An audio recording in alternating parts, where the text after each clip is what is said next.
Pemirsa, 3 jenis bantuan sosial dari pemerintah akan berlanjut hingga 2021 mendatang. Namun mekanisme dan besaran nominal bantuan masih dalam tahap penyesuaian.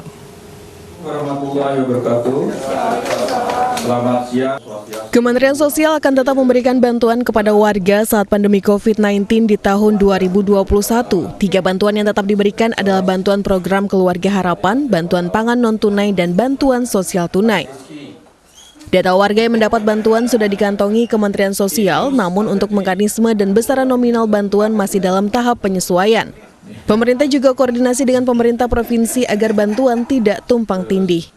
Kemungkinan akan ada kenaikan jadi 300, ini sedang dihitung dengan Kementerian Keuangan. Kemudian khusus untuk DKI harus ada pembicaraan dulu dengan Pemprov DKI. Besarannya, kemudian nanti cara penyalurannya termasuk zonanya. Siapa yang nanti menerima dari bantuan DKI dan siapa yang menerima dari bantuan pusat. Bantuan sosial diharapkan bisa membantu masyarakat tetap bertahan di tengah pandemi, namun masyarakat juga harus patuh dalam menaati protokol kesehatan. Dari Jakarta, Rani Sanjaya, iNews melaporkan. Pasca kasus korupsi bantuan sosial COVID-19 terungkap, pemerintah tetap akan melanjutkan bantuan tersebut untuk masyarakat hingga 2021 mendatang. Kita sudah terhubung dengan Tama Langkun, Koordinator Divisi Korupsi Politik ICW, untuk membahas hal ini. Selamat siang, Mas Tama. Selamat siang. Mas Tama, ini ternyata di tahun 2021 bansos untuk masyarakat tetap dilanjutkan. Bagaimana pemerintah dan juga pihak pengawas nantinya mengawasi bantuan sosial ini agar tidak terjadi lagi korupsi? Iya, saya rasa memang agak banyak ya PR yang harus dituntaskan terkait dengan dana bansos ini ya. Kenapa? Karena kalau kita lihat hampir semua titik ya, itu sangat rawan untuk adanya atau dilakukan korupsi. Kita bicara dari mulai proses kebijakannya, nilai yang begitu besar, bahkan kemudian sampai hal tersebut diterima oleh masyarakat.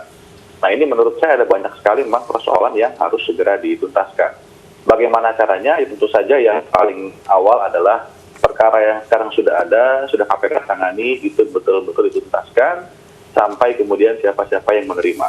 Kemudian yang kedua tentu saja kita bicara soal perbaikan sistemnya, perbaikan regulasinya, sampai kemudian fungsi-fungsi pengawasan terkait dengan dana bantuan sosial ini tentu harus menjadi perhatian yang serius dari pemerintah.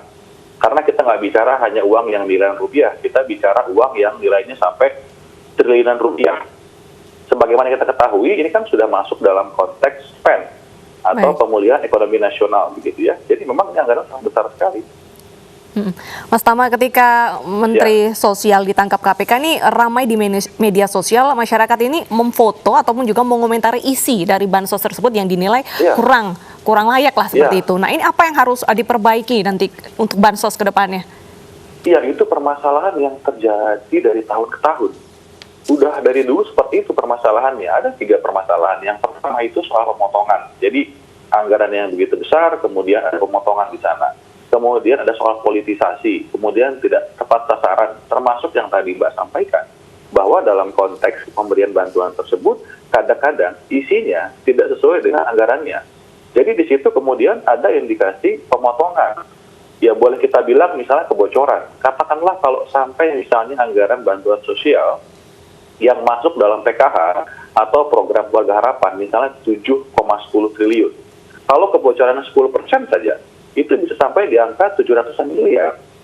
Nah, ini menurut saya itu ya memang masyarakat menurut saya tadi ya melihat dia memfoto dan segala macam, itu bagian dari salah satu fungsi pengawasan. Jadi menurut saya salah satu poin pentingnya adalah masyarakat yang memfoto tadi juga harus melaporkan informasi ini kepada penegak hukum, begitu ya, sehingga ada tindakan yang diambil secara tegas. Nah, Mas Tama, pemotongan dan juga kebocoran ini biasanya terjadi di level mana, Mas? Apakah level pusat atau level daerah?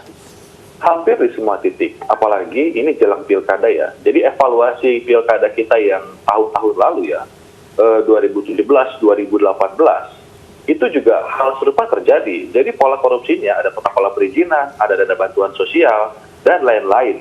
Nah, dalam konteks dana bantuan sosial itu terjadi dari atas sampai ke bawah.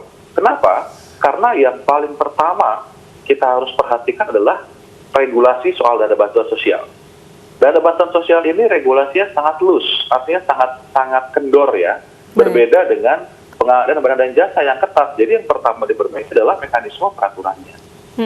Kalau dana bantuan sosial ini diganti dengan uang tunai, apakah ini juga akan membuka celah korupsi yang cukup besar nanti?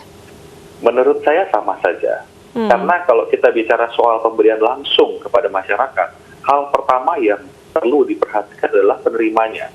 Ini juga jadi persoalan. Kita tidak punya database yang cukup solid begitu, misalnya siapa yang memang betul-betul layak menerima. Belum lagi kita dalam kondisi yang pandemi. Dalam kondisi yang pandemi, data itu akan semakin tidak akurat. Kenapa?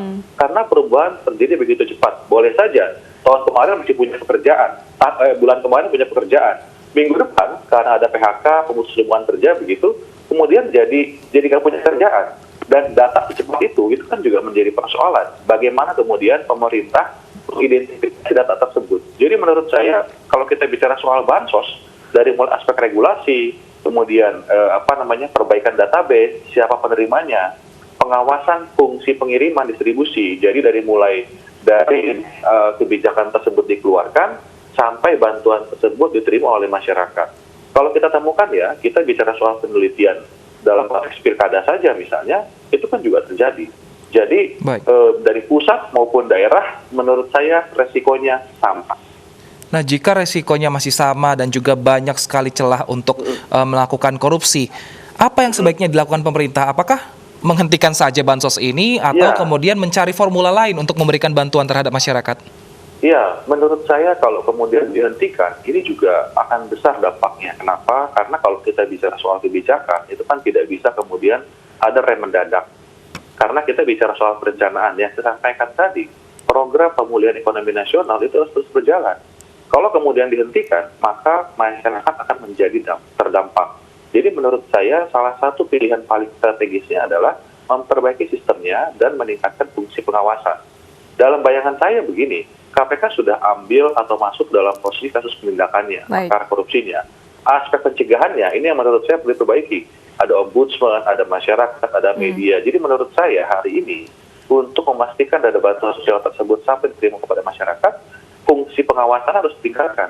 Laporkan, sampaikan kepada penegak hukum, kepada pengawas, dan lain sebagainya. Baik, selain pengawasan tadi ada 3 hal yang penting, yaitu regulasi yang diperbaiki, distribusi, dan juga database penerima dari bansos harus tepat. Terima kasih atas informasinya Mas Tama Langkun, Koordinator Divisi Korupsi Politik ICW.